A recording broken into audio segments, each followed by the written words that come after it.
Lengkap. Kronologi Tani Joy diduga gelapkan uang investor Rp4 M Jakarta, startup investasi di bidang pertanian. Tani Joy diduga gelapkan uang 400 investor senilai Rp4 miliar.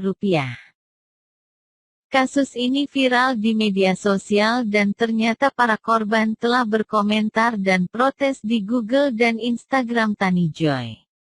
Ketua Tim Satgas Waspada Investasi, Tongam Lumban Tobing mengungkap Tani Joy ini tidak terdaftar sebagai P2P Lending ataupun Lembaga Keuangan Mikro (LKM) di OJK.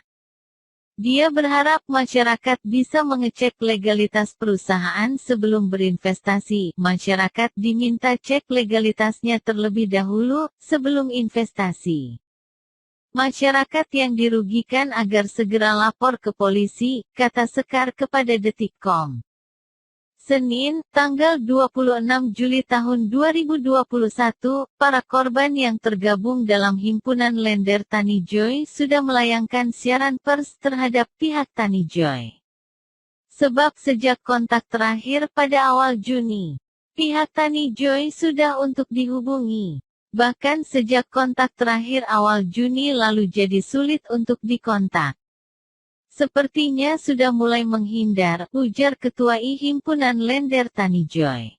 Fadil, salah satu investor Tani Joy bernama Yohanes bercerita sejak 2019 sampai sekarang kerugian yang dialaminya mencapai Rp142 juta dari total 15 proyek. Tetapi setelah diumumkan sudah ada beberapa proyek yang selesai, dananya tidak kunjung cair hingga sekarang ini. Berikut ini kronologi dugaan penggelapan dana 400 investor Tani Joy yang mandek sejak tahun 2020 sampai tahun 2021, diadakan virtual meeting antara investor dan pihak Tani Joy dengan topik penarikan dana terhambat. Kala itu Tani Joy mengaku mengalami masalah besar, padahal proyek diakui oleh Nanda selaku CEO sudah selesai. Katanya dana hasil proyek masih ada di petani dan belum dikembalikan sepenuhnya kepada Tani Joy. Keterlambatan ini disebutnya sudah terjadi sejak PSBB dimulai.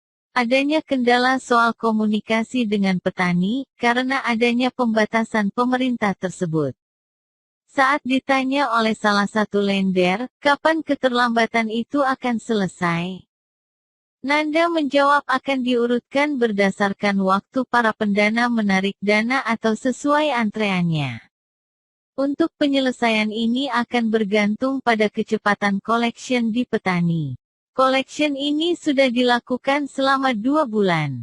Hal ini butuh waktu bisa mendapatkan pencairan dana, kata Nanda. Tani Joy mengeluarkan surat pernyataan dan pengakuan atas nama Nanda selaku CEO bahwa pihaknya belum bisa memenuhi tanggung jawabnya.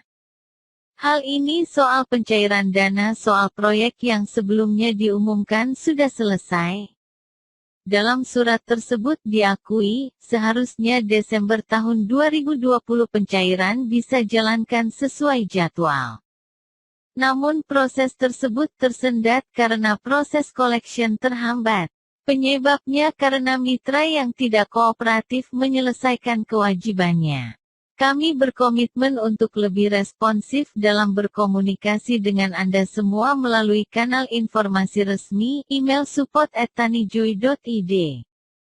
Kami sangat menyadari bahwa kepercayaan pendanaan sangat mahal dan kami gagal menjaganya.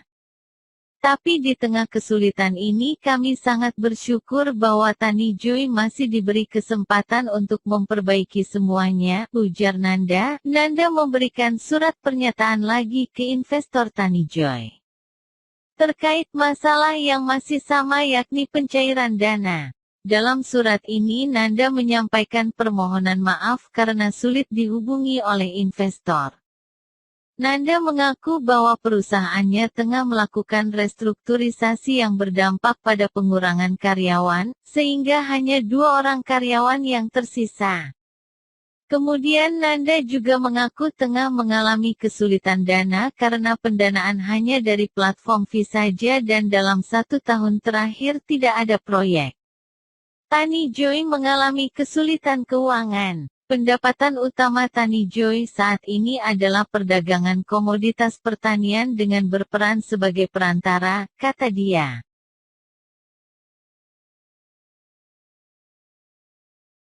Tani Joy mengadakan sebuah virtual meeting dengan 72 orang pendana, lender, dengan topik klarifikasi dan komunikasi kesepakatan Tani Joy dan lender.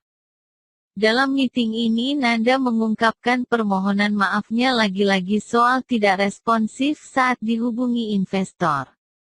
Dalam kesempatan itu dia mengumumkan proyek yang sudah selesai senilai 19 miliar rupiah dari 756 petani, dari total tersebut sebanyak 14 miliar rupiah disebut telah diselesaikan.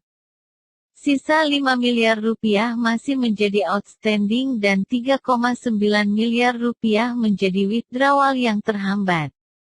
Selain itu diumumkan juga proyek yang belum selesai karena beberapa masalah. Pertama, gagal panen atau rugi, petani yang kurang responsif, dan SDM Tani Joy yang terbatas. Pihaknya pun mengatakan akan melakukan mediasi untuk menyelesaikan dana yang belum kunjung cair. Antara pendana, Tani Joy, dan petani, biaya dalam mediasi ini katanya akan ditanggung oleh Tani Joy, kecuali biaya penyelesaian hukum, bulan ini. Investor yang tergabung dalam himpunan lender Tani Joy menyiarkan dugaan bahwa Tani Joy telah membawa lari uang 4 miliar rupiah milik investornya. Hal ini dilayangkan karena tidak ada kejelasan atas pencairan proyek yang sudah selesai. Investor juga menduga laporan proyek selama tahun 2020 sampai tahun 2021 dimanipulasi.